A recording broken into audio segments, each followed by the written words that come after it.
প্ৰথমতে মই আমাৰ জয়পুৰৰ যুৱকসকলে জইন কৰাৰ কাৰণে আমাৰ দললৈ আদৰণি জনাইছোঁ। তেওঁলোকে আজি ষ্টুডেণ্ট হিচাপে বা ইয়াত বহুতো ষ্টুডেণ্টো আছে, তেওঁলোকে মানে স্পষ্টভাৱে গম পাই গৈছে যে বিগত এই 5 বছৰত প্ৰমোদ বড়ো ছাৰৰ নেতৃত্বৰ সময়ত বিটিআৰ অঞ্চলখন এটা সুস্থ পৰিৱেশ আমি পাইছোঁ।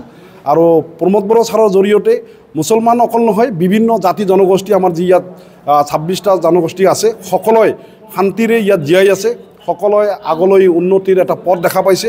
যাৰ কাৰণে এই আমাৰ যুৱকসকলে আজি তেওঁলোকে সমাজৰ দায়িত্ব ল'বলৈ আগুৱাই আহিছে, সেইকাৰণে আমি তেখেতসকলক ধন্যবাদ জনাইছোঁ। মাইনৰিটিয়ে কিহৰ কাৰণে ইউপিপিএলক ছাপোৰ্ট কৰিব?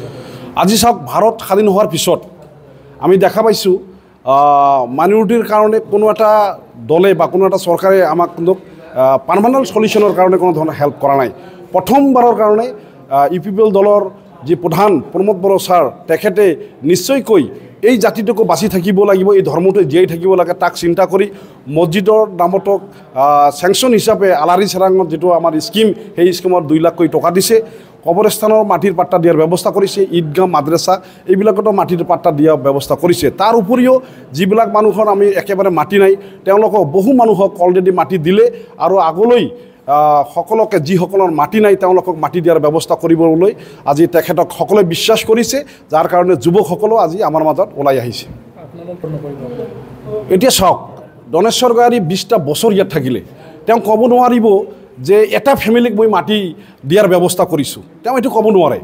আৰু তেওঁ আজি স্পষ্টকৈ ক'ব নোৱাৰিব যে এই অঞ্চলৰ মুছলমানসকলৰ পাৰ্মানেণ্ট যিটো সমাধান চাকৰি বাকৰিৰ ক্ষেত্ৰত তেওঁ আজি হিচাপ দিব নোৱাৰিব যে কেইজনমান মুছলমানক চাকৰি দিছে বুলি, তেওঁ ক'বই নোৱাৰিব। গতিকে প্ৰমোদ বড়ো ছাৰে যি মুছলমানেই হওক, হিন্দুৱেই হওক, ৰাজবংশীয়ে হওক, বঙালীয়ে হওক, সকলৰ কাৰণে যি কাম কৰি আছে, সকলো জাতি জনগোষ্ঠীৰ মানে ভৱিষ্যতৰ কাৰণে যি ৰাস্তা দেখুৱাইছে, তাৰ প্ৰতি বিশ্বাস ৰাখি আজি আমাৰ যুৱকসকলো ওলাই আহিছে। আৰু আগন্তুক দিনত ইয়াত আমাৰ যি বৰ্তমান প্ৰাক্তন আমাৰ যিজন EM ৰঞ্জিত বসুমতাৰী ছাৰ, তেখেতে ইয়াত ইলেকশ্যন খেলি আছে, তেখেতক অনাশাই জয়যুক্ত কৰি লৈ আহিব আৰু সেই দায়িত্ব যুৱকসকলে লৈছে। একদম 100% চিয়'ৰ তেখেতটো জিকিবই, কাৰণ তেখেতে এজন শিক্ষিত মানুহ হয়, তেখেতে এজন ভাল জানা বুজা মানুহ হয়, তেখেতে এজন জ্ঞানী মানুহ হয়, তেখেতে প্ৰতিটো সমাজৰ কথা জানে, প্ৰতিটো জাতিৰ কথা জানে, প্ৰতিটো কমিউনিটিক কেনেকৈ আগুৱাই লৈ যাব লাগে সেই কথা জানে। গতিকে শিক্ষাৰ এটা গুণ আছে, গতিকে আমি তেখেতৰ ওপৰত আমাৰ বিশ্বাস আছে, তেখেতৰ অন্য জাতি জনগোষ্ঠীৰ লগতে আমাৰ জাতিটোকো আগুৱাই লৈ যাব, এই বিশ্বাস থকাৰ কাৰণে আজি আমি কৈছোঁ তেখেতে 100% এই বাফুংগিৰিৰ ওপৰত যেতিয়া আহিব।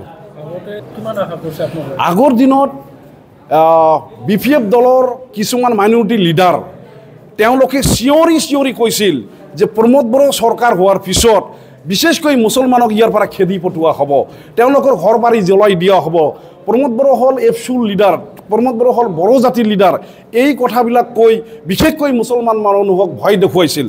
কিন্তু 5টা বছৰ গ'ল, কোনো এজন মানুহে ক'ব নোৱাৰিব যে এটা মুছলমান ফেমিলিক উচ্ছেদ কৰা হ'ল, এজন মুছলমান মানুহ গুলি খাই মৰিব লগা হ'ল, কোনো এজন মানুহে ইয়াৰ উদাহৰণ দিব নোৱাৰিব। আমি 5টা বছৰ ইউপিপিএল দলৰ লিডাৰসকলে গ্যাৰাণ্টি দি ক'ব পাৰোঁ যে আমাৰ এই কাৰ্যকালত 5 বছৰীয়া কাৰ্যকালত কোনো ধৰণৰ ঘটনা হোৱা নাই। আৰু BPF দলে 5 বছৰ নহয়, তেওঁলোকে 5 দিনৰ কথা ক'ব নোৱাৰিব যে 5 দিন বিটিআৰ অঞ্চলটো সুস্থভাৱে আছিল বুলি। দৈনন্দিন ৰাতিপুৱাৰ পৰা আৰম্ভ কৰি সন্ধিয়া হোৱাৰ লগে লগে চাৰিওফালৰ পৰা দুৰ্ঘটনাৰ খবৰবিলাক আহি গৈছিল। গতিকে আজিৰ দিনত মানুহ বুজি পাইছে যে ইউপিপিএল দলৰ দ্বাৰা কোনো ধৰণৰ দুৰ্ঘটনা নহ'ব। ইউপিপিএল দলৰ যি প্ৰধান, তেওঁ এজন সুস্থ সবল মানুহ, তেওঁ সকলো জাতি জনগোষ্ঠীক মানি লৈছে, তেওঁৰ কাৰণেই আমাৰ অঞ্চল শান্তি আছে আৰু অদূৰ ভৱিষ্যতে শান্তি থাকিব। এইটোৰ ওপৰত বিশ্বাস ৰাখি আমাৰ মানুহ সকলোৱে ওলাই আহিছে ইউপিপিএল দলক জয়যুক্ত কৰাৰ কাৰণে।